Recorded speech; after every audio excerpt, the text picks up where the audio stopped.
Vois-tu ça, cette photo? Est-ce que vous la voyez?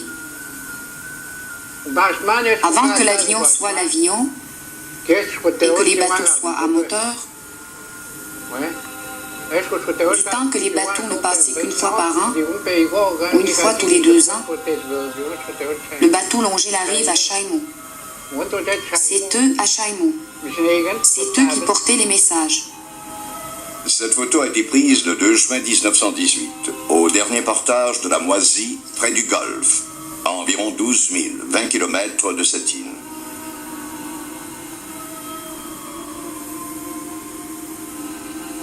Se trouvent là les Indiens Rouhépis Vachon, Alexandre Mackenzie III,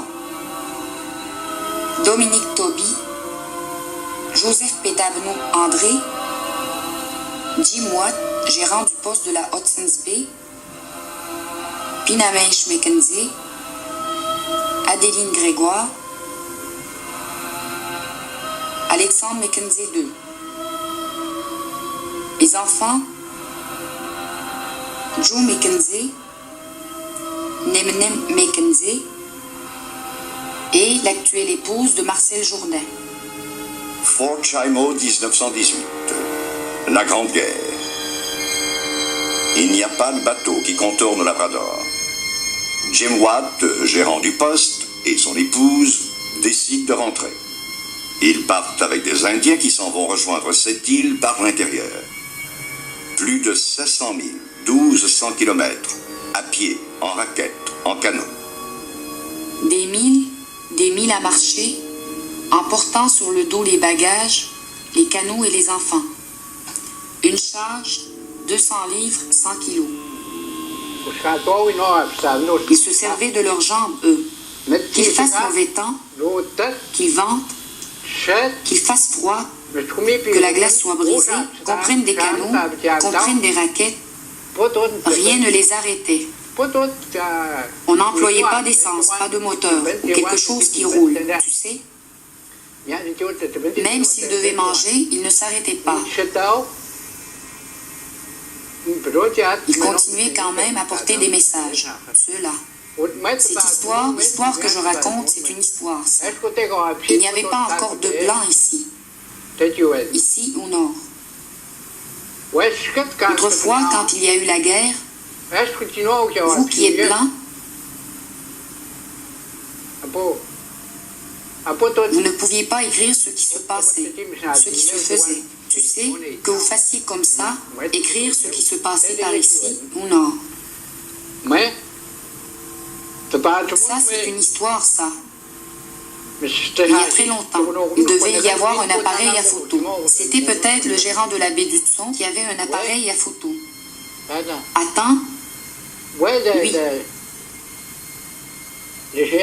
C'est lui qu'on appelait le gérant. Lui. Attends, lui. C'est lui le gérant, celui qui se tient en arrière. Et tout cela, c'est eux qui portaient les messages. Tout cela. La femme du gérant n'est pas là. La femme du gérant, elle était là, la femme du gérant. Il mangeait la même chose que les Indiens. Il aussi était comme les Indiens. Tu le vois, lui, il est habillé comme les Indiens. Et la femme du gérant, c'est elle qui photographie. Parce qu'elle n'est pas là. Elle n'est pas là sur la photo. Je ne sais pas où elle est.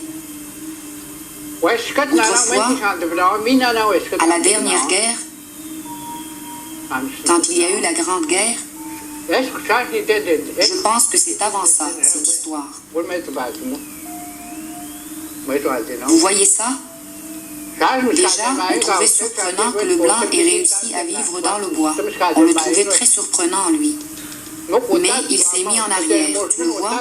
Il était respectueux. Il respectait les Indiens. Il est en arrière. S'il s'était senti plus qu'eux, s'il s'était pris pour un autre, il serait debout ici, en avant. Ça devait être dur autrefois pour l'Indien. Ce que le gérant a vécu, ce qu'il a vu, ça a été leur misère pour venir de Fort Chaimo à ici. Leur bateau ne pouvait pas passer. Ils ne pouvaient pas faire le tour en longeant la rive. Les bateaux étaient coulés. Et l'Indien, lui, était alors capable de fonctionner. Il savait tout faire. Vois-tu ça?